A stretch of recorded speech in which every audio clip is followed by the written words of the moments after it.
Cody, now that is a way to return to the octagon. Now you've had a few moments to digest the performance you just put on. Where's your emotions at right now? I feel great. It's been a long journey to get back to the win column. I went from 12-0 world champion at 25 years old and a 3-fight skid, you know what I mean? And that sometimes happens in life. You go through those growing periods, and that's what it was, a growing, learning period. I kept motivated, I kept driven. Just kept having to pick myself up from ground zero and build myself back up mentally, physically, and emotionally. And my passion and love is here for the sport to stay, and that's it. I'm excited to be back. Absolutely. And we could see that change in you. You started fast but patient. It looked like, all the things you told us this fight week were put to play there. But then the finish, right on the buzzer, you took that big dip. Talk us through what was going through your mind, because your eyes didn't deviate from Rafael at that point. Yeah, I felt great. All week, Coach Mark and my other coaches were saying, hey, the inside shots, that's a lot of your knockouts come from the inside shots. So, roll dip, and that's what we worked on all camp. Just getting back to myself, not being in front of someone. I got the speed, I got the power, I got the vision. Don't let these guys. I don't need to stand in front of these guys and brawl and put on a show. I can pick them apart just like that. I stayed calm. I waited for a sun sal to open up. I was doing level changes, doing what I needed to do in our game plan with my coaches to get that victory. And it feels so good to just be so in sync with the coaches and to finally get that victory over a tough adversary. Having had all this time off now, have you thought about how soon you'd like to get back in there? I heard that they're going to Fight Island, and there's only one name that I want to fight in Fight Island. That's Peter Yan. So Dana, I'm healthy, I'm ready. I want this strap back. I want this world championship back. It's vacant for a reason, and that's my destiny to get it back. So I'll go through whoever they need me to go through, but it's inevitable that it's mine. So do you feel you're going to need to fight a fight or two more with obviously Aldo and Yan lined up, and then Aljamain possibly guaranteed that next shot? Is it maybe 1-2 more fights? What do you think? Let's do a tournament. Let's do a bantamweight tournament. Let's get us in there. Let's go to Fight Island for a few months. Go get quarantined out there and just bring our coaches, bring enough trifecta food to eat. A little plug right there. But and let's go to war. Let's get this battle. Let's get this tournament, and let's see who the real champion is. Let's go back to the old school days. And last question from me: with having Mark Henry there as well as your Team Alpha Male team, what felt different about tonight in terms of the coaching combination that you had?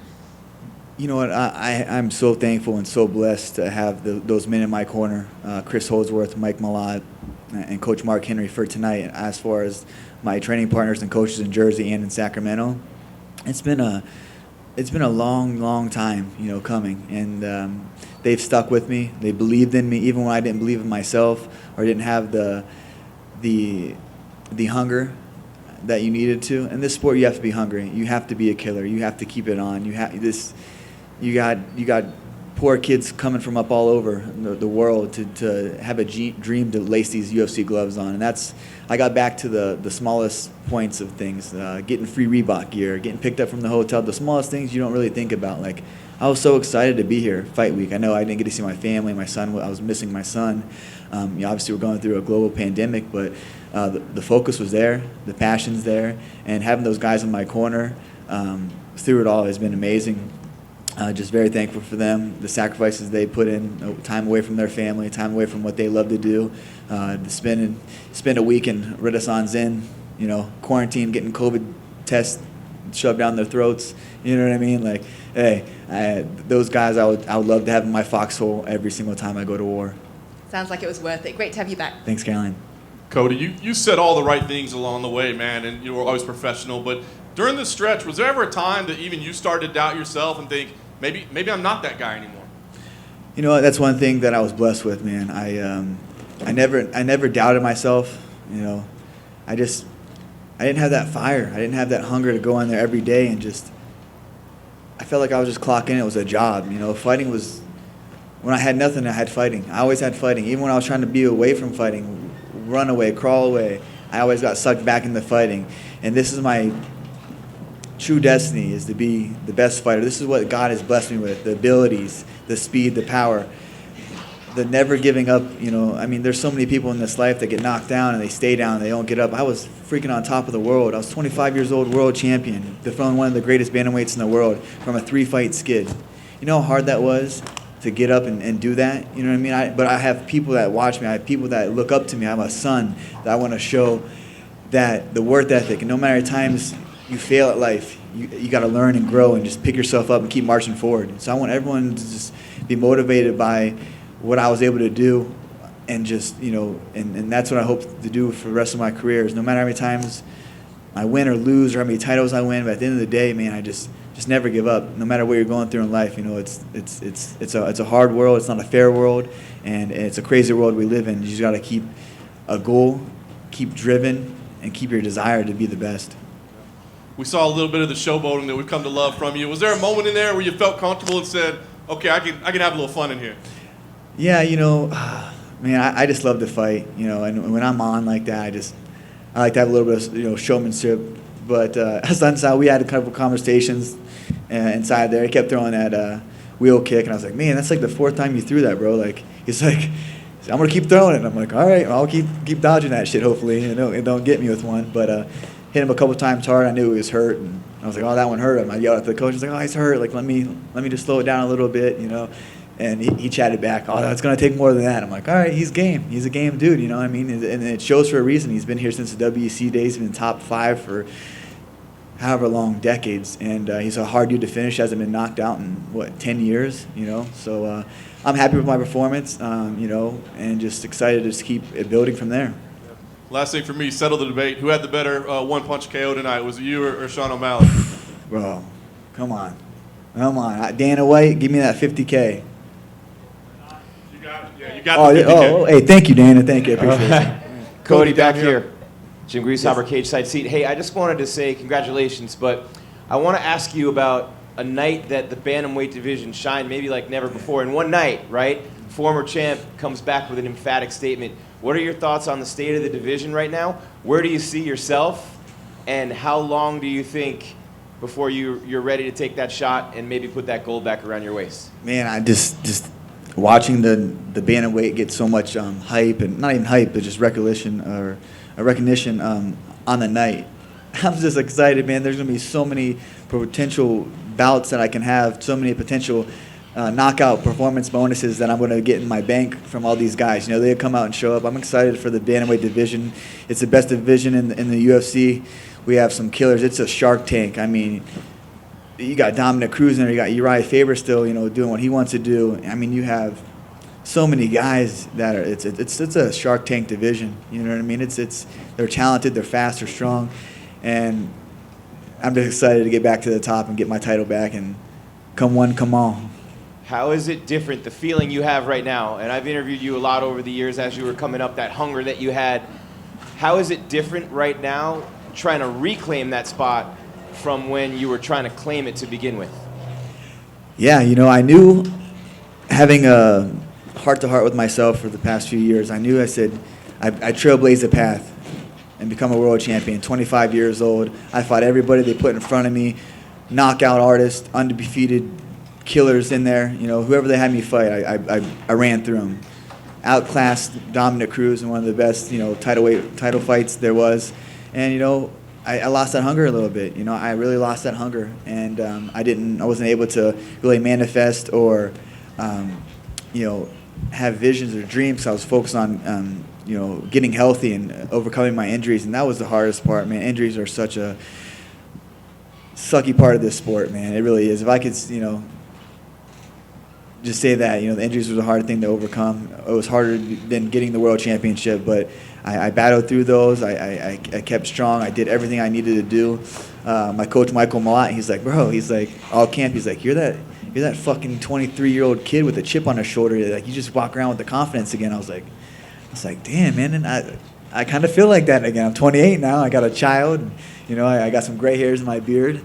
But I still feel like that young kid with that's hungry, and that's what you saw tonight. It's just a man with a dream and a fire that burns inside. On Thursday, you talked to us about how you've worked through some demons, and we could see that because when you first came out, you were like super aggressive, always had to be angry and in your opponent's face. And ever since you've been a father, we've seen a different Cody. What else contributes to that besides the gray hairs and everything else? I'll have a few gray hairs, but yeah, definitely. it was trying to be something I wasn't. You know what I mean? I'm a savage in there naturally. I'm a savage person. When I can flip the switch, I don't have to get myself pumped up to fight, you know, and that's what I was having to do. I was having to fake the funk. I had to fake the funk in there. You know what I mean? I was just like, fuck, I got to fight. Damn it. You know what I mean? Like, I never want to do that. And I just got back to the love. Just honestly, man, Chris Holdsworth is always, you know, he used to have it blasted all over his vision board and always would, you know, hashtag it, hard work pays off. And that's the simplest, truest statement you can have in this sport, in this life. Hard work will always pay off. So you just have to work, and keep working and continue to work. No matter how many times you get knocked down, you got to pick yourself up and just keep clawing forward. You know, that's what I'm doing right now. Just back to the hard work. Let the coaches, you know, I got it out my own ways. Let the coaches kind of just take ropes and just go with them. You mentioned post-fight that it's hard to look good against Rafael Assunção, and it is, but you did. Is the takeaway from this camp and from this fight going forward that if you just stay patient, that these results are going to be inevitable if you trust the process? Is that the new Cody? Oh, yeah, Cody 2.0. You know what I mean? I don't like talking about myself in third person, but he's here. Cody 2.0 is here to stay. And we're just going to keep evolving and keep growing. And Lord willingly, I'll stay healthy and I'll just, you know, do what he asked me to do in this life and just keep getting these fights and, you know, doing the right things, you know, becoming a better fighter, a better human being. And that's, you know, throughout my whole life. But I'm just so thankful to have the guys that I have in my corner from East Coast to West Coast. And I'm just excited and just super thankful to be here, to be able to speak with you guys. I mean, I never really took it for granted, but when you don't have the post-fight victories or the post-fight celebrations or the media, man, you go home to an empty hotel and you're banged up, you're bruised up, and you pick yourself up and kind of go from there. So it's been since 2016 I was able to sit in front of you guys and really spill out my heart and passion and love for the sport that saved my life and saved so many and helped out me through so many dark times in my life. So I'm fortunate to be here and sit in front of your presence. And one more for me, I want to talk about the finishing sequence. You talked about how that was part of the game plan. That was very evident because doing that duck like you did, it's actually kind of risky because if he comes up with a knee, that could be the end for you. But you mitigated the risk by setting that up throughout and making him bite on that feint. And once he did, how hard was it to stay patient and not pull the trigger on that haymaker until you saw the opportunity? Yeah, it was Coach. He was kind of having a little battle with me in there. He's, you know, kept telling me to move, keep moving, don't be brawling. And I kept hearing that, and I was like, oh shoot, I must be not moving. So keep with the feints. Malotwa and Chris, all them guys were telling me to keep feinting. And I noticed early on in the first round, as I got my back towards the wall, that's when he kind of tried to press a little bit. And I knew when he would switch to southpaw, just the overhand left was coming. And so I dipped, let him feint to there, and I knew just to throw my head off, and his head was going to veer to my right, and it just landed flush. Wasn't worried about a knee. He doesn't really kick from southpaw, kicks from orthodox, so I had him pretty timed. You know what I mean? I was just waiting for the fight to present. I was wanting to do a little bit more stuff, but I'm happy with the victory, and he's a hard dude to look good against. I didn't get hit in there. I felt great. You know, I felt like I did the game plan, stuck to it, and just happy with the result. Thank you. Cody, congrats on the win. Great job tonight. When you look at the division, who do you see as your main challenge? Who is the guy in the division you look to and say he is the guy? It's the old Cody. That's it. It's me versus me always. If the old Cody comes back, fuck, he's a scary dude.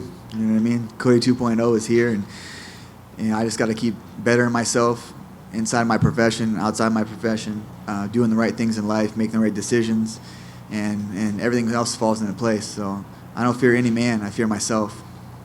And when you look at it, if you're able to get the title back at some point this year, early next year, win I do. You got the specter of the guy you lost to, TJ Dillashaw, coming back next year. Would that be a fight that you would want just because of what happened, the history between you, the fact you lost, not the personal history, but the two fights that you had? Would that mean something to you to be able to beat him in a third fight? No, you know, we're talking about TJ, who's, you know, still suspended. He's not even there, but that's a fight I would like to get back. You know what I mean? We all knew what he was on. We all knew what he was doing. It took so many times, you know, for him to skate by USADA, you know, unfortunately. But, you know, he's serving his sentence. he's going to always have to live with that the rest of his life. You know, he has a child that he has, you know, eyes on him, that knows that his dad was a cheater. You know, the whole world looked up to him, a lot of young kids. It's sad. I kind of feel bad for the guy. He has no confidence that he has to use those kind of aids to be a fighter. But we'll see. You know what I mean? I'm going to be at the World Championship. I'm going to be at the top. So if he works his way back up there, open doors. Let's get it. And last one for me, do you see any of yourself in OMalley, a guy, cocky guy that, you know, he had the big knockout tonight and he seems to be on the fast track. When you look back to when you were that age, do you see any parallels there? No parallels. I was 25 years world champion. He's 25. I was 11-0 world champion. He has not fought anybody in the top 15.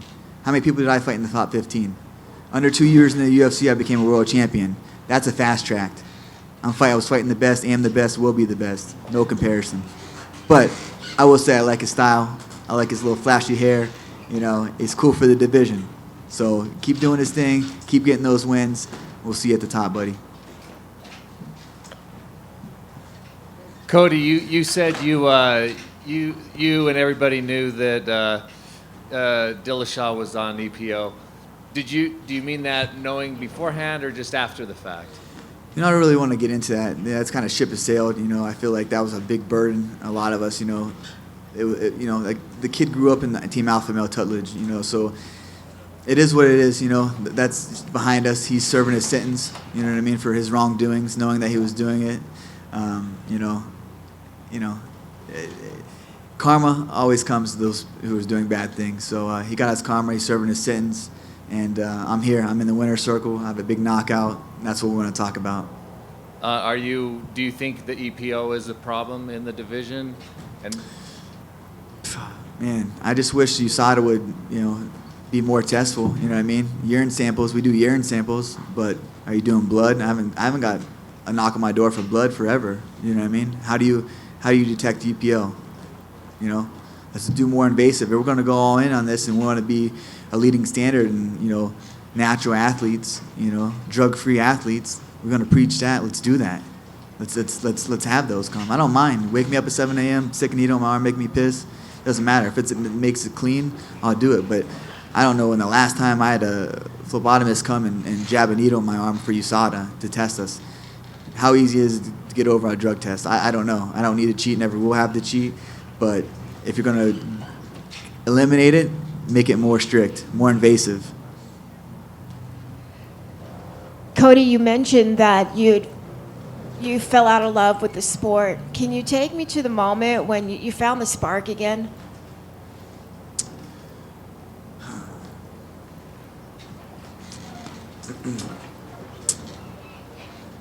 It was leaving the comforts of my home, being in New Jersey, missing my son, leaving all my friends behind, gaining new friends. I'm so thankful for Coach Henry, Frankie Edgar, Eddie Alvarez, Ricardo Almeida, for them guys to let me go there, get out of my comfort zone, to see if I really love this sport, if I could be away from my son, if I could be away from the comforts of my home, the comforts of my bed, to get myself out of bed when I'm beat down, sore, tired, and just to the grind. Then I knew that I still have the passion and the hunger to do this in the sport, for allowing me to come back and forth, both teams, you know what I mean, to get work with both guys, East Coast to West Coast.